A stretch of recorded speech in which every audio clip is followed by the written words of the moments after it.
98 থেকে প্রায় 1,34,000 মাস্টারমশাই দিদিমণিরা যারা নন টিচিং স্টাফ তারা রিক্রুটেড হয়েছিলেন। কখনো কাউকে এসএসসি কমিশনের বাইরে এরকম মিটিং করতে হয়নি, কাউকে নিজের মাথার চুল নাড়া করে দিতে হয়নি, কাউকে ডিআই অফিসে গিয়ে পুলিশের লাঠি খেতে হয়নি, কাউকে অনশনে বসতে হয়নি, কাউকে সুইসাইড করতে হয়নি, কাউকে বাবার কিডনি বিক্রি করে মায়ের গয়না বন্ধক দিয়ে কমিশনের বাইরে ঘুরঘুর করতে হয়নি যে ঘুষের টাকা কোথায় দেব, কাউকে খুঁজতে হয়নি যে সাদা খাতা জমা দিলে কোন লোকটার সাথে যোগাযোগ করলে আমি চাকরি পেয়ে যাব।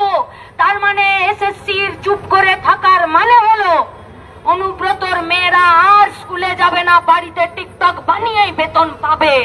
কমিশনে চুপ থাকার মানে হলো যে অঙ্কিতা অধিকারী ফিরে নিজের দুর্নীতি করে চাকরি পাবার মিছিলে মাথা উঁচিয়ে বুক চিতিয়ে হাঁটবে, আর সেটা পশ্চিমবঙ্গের মানুষকে দেখতে হবে। এই গোটা বিষয়টা সরকারি শিক্ষা ব্যবস্থার প্রতি গোটা রাজ্যের মানুষের অনীহা তৈরি করে দেবার রাস্তা, যাতে লেখাপড়া করে জীবনে প্রতিষ্ঠিত হতে পারা যায়। সেই স্কুলগুলোকে বন্ধ করে দেবার জন্য সরকারের একটি সুপ্ত, খুব জটিল এবং সুপরিকল্পিত চক্রান্ত। আমি যদি আমার সরকারি স্কুল বাঁচানোর তাগিদ অনুভব না করি, আমি আর কালকে কমিশনে আসবো না, চাকরি পেতেও আসবো না, লেখাপড়াও করবো না। আজ 1 কোটি ছেলে মেয়ে রাজ্যের বাইরে পরিযায়ী শ্রমিক হয়ে যায়, আগামী দিনে 10 কোটির পশ্চিমবঙ্গে কত লোক যে বাইরে পরিযায়ী শ্রমিক হয়ে যাবে কেউ জানে না। তাহলে চাইছে কি সরকার? সরকার চাইছে পশ্চিমবঙ্গে সরকারি শিক্ষা ব্যবস্থাকে ভেঙে দিয়ে সরকারি শিক্ষা ব্যবস্থাকে বেসরকারি হাতে তুলে দিতে। তার মানে একজন শিক্ষা বেচবে আর যার পকেটের দম হবে সে শিক্ষা কিনবে। নেতাজি ইন্দোরকে নিজেদের বাগান বাড়ি বলে মনে করেছে। আজ ভুয়ো নিয়োগপত্র, কালকে অযোগ্যদেরকে ডাকা, পরশুদিন মিথ্যে প্রতিশ্রুতি দেওয়া। তাহলে সবার প্রথম পুলিশকে বলছি, নিজের দায়িত্ব নিজেরা নিন। এসএসসিও আপনাদের দায়িত্ব নেবে না, রাজ্য সরকারও আপনাদের দায়িত্ব নেবে না। আমরা কমিশনকে স্যাররা প্রশ্ন করেছেন, কমিশন উত্তর দিতে পারেননি। আমরা কমিশনকে জিজ্ঞেস করলাম যে স্যার কি করে রিক্রুট করেন একটু বলবেন?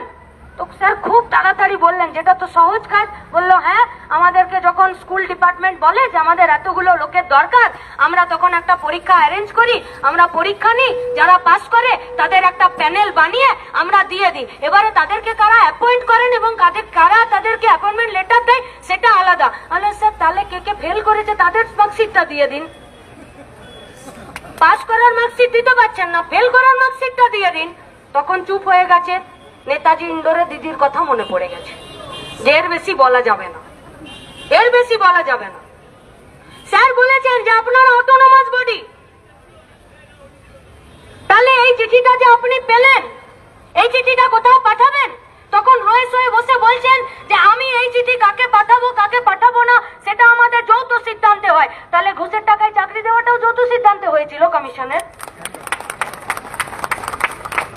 সাদা খাতা জমা নিয়ে তাকে পাস করার স্ট্যাম্প লাগিয়ে দেওয়া, তাহলে সেইটাও যৌথ সিদ্ধান্তে হয়েছিল। ঘুষের কাউন্টার খুলে ঘুষ নিয়ে পরীক্ষাতে পাস না করে তাকে চাকরির জন্য তাকে রেকমেন্ড করার কথাটাও যৌথ সিদ্ধান্তে হয়েছিল। তাহলে যার যার সই আছে তারা কেন 6 বছরের বেতন 12% হলে কেন সরকারকে ফেরত দেবে না? যারা এখান থেকে বেতন পায়, শুধু যারা টেন্টেড হলো কি করে?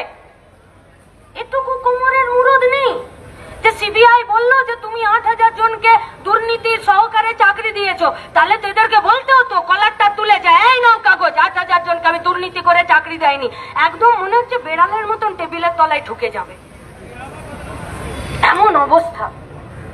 আমরা বলেছি যে পশ্চিমবঙ্গের ছাত্র যুবদের কাছে যারা এই নোবেল মহৎ কাজটির জন্য, এই শিক্ষকতার কাজটিকে যারা সম্মান করে জীবনের ব্রত হিসাবে গ্রহণ করতে চায়, 1998 সাল থেকে এই অফিসগুলো আর রিজিওনাল অফিসগুলো আমাদের কাছে আমাদের ভবিষ্যতের স্থায়িত্ব, নিরাপত্তা আর এই গোটা সমাজ গড়ার কারিগর হিসাবে আমি নিজে যোগ্য, তার রিক্রুটমেন্টের প্রসেস এই অফিসটার উপরে ছিল। আজকে এই অফিসটা আমাদেরকে বলির মাথা করার জন্য, আমাদের টুটি টিপে ধরার জন্য আজকে এটা তৃণমূলের পার্টি অফিসে পরিণত হয়ে গেছে। এটা শুধু মাত্র 26,000-এর কথা নয়, আমরা পরিষ্কার ভাবে বলেছি 22 লক্ষ ওএমআর সিট পুরো এখানে প্রকাশ করে দিতে হবে।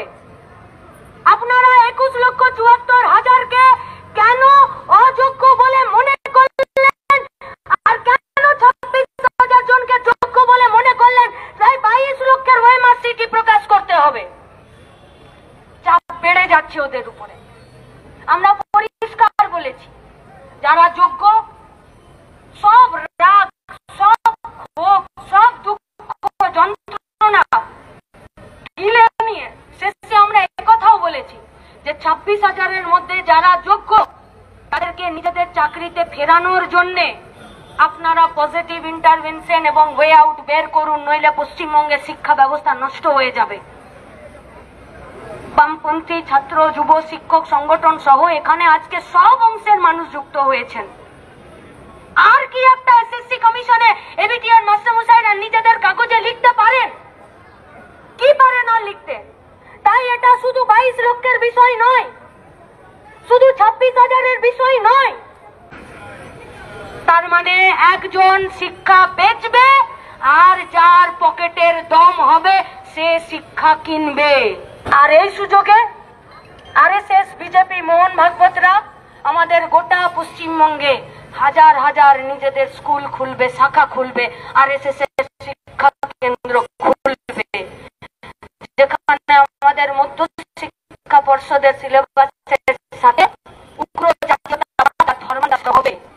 তাই পশ্চিমবঙ্গের আজও পর্যন্ত যারা আপনারা আমাদেরকে শিখিয়েছেন, এখনো পর্যন্ত গলা উঁচিয়ে সিদ্ধারা সোজা টান টান করে রাস্তায় নামার মতন শিক্ষা দিয়েছেন, এখন মেরুদণ্ডটা সোজা রাখার শিক্ষা ক্লাসরুম থেকে দিয়েছেন।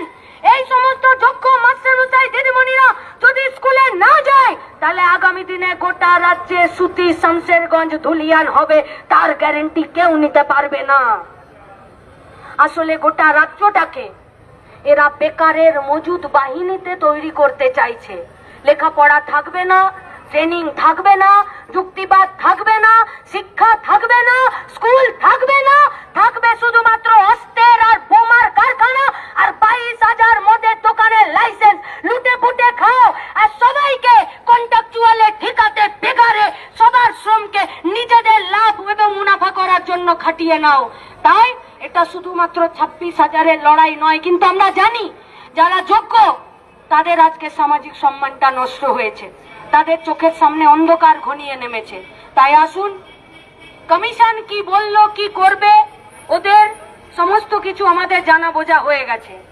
মানুষের প্রয়োজনেই তো একদিন কমিশনের অফিসটা তৈরি হয়েছিল, মানুষের প্রয়োজনেই রাষ্ট্রের উৎপত্তি, মানুষের প্রয়োজনেই পুলিশ, মানুষের প্রয়োজনেই সুপ্রিম কোর্ট। যারা যোগ্যদের মেধাকে, শ্রমকে আজকের নিরাপত্তা দিতে পারবে না, তারা তাদের জায়গায় হবে কিনা রাস্তার লড়াই ঠিক করবে। তাই সেই সংগঠনগুলোর প্রতি আমরা ফিরে অঙ্গীকার করছি, এই রাস্তার লড়াইয়ে ছাত্র যুবরা, বামপন্থী ছাত্র যুবরা নিজেদের কাজের সাংবিধানিক অধিকারের শিক্ষার অধিকারের দাবি রাস্তায় ছিল। এবার যদি আমাদেরকে যেতেই হয়, তাহলে সেই লড়াই একসাথে গোটা রাজ্যের মানুষকে সাথে নিয়ে যেতে হবে। আর সেই লড়াইয়ে আপনারা যেভাবে আমাদের সাথে ছিলেন বা আমরা যেভাবে আপনাদের সাথে থাকার চেষ্টা করেছি, আসুন গোটা রাজ্যের এই অসংখ্য স্কুলগুলো, যে স্কুলগুলো বন্ধ হয়ে যাচ্ছে, সেখানে স্কুলগুলোকে খোলা, তাদেরকে স্কুলমুখী করা এবং পশ্চিমবঙ্গের সরকারি শিক্ষা ব্যবস্থাকে বাঁচানোর জন্য এই লড়াই পুনরায় তৈরি করতে হবে। কারণ গোটা পশ্চিমবঙ্গটাকে ফিরে অন্ধকারে ডুবিয়ে দিতে চাইছে রাজ্যের সরকার। আর নেতাজি ইন্দোরের ভাড়ার টাকাটা পর্যন্ত আপনাদের আমাদের ট্যাক্সের টাকাতে দেয়। তাই এ রাজ্যের সরকার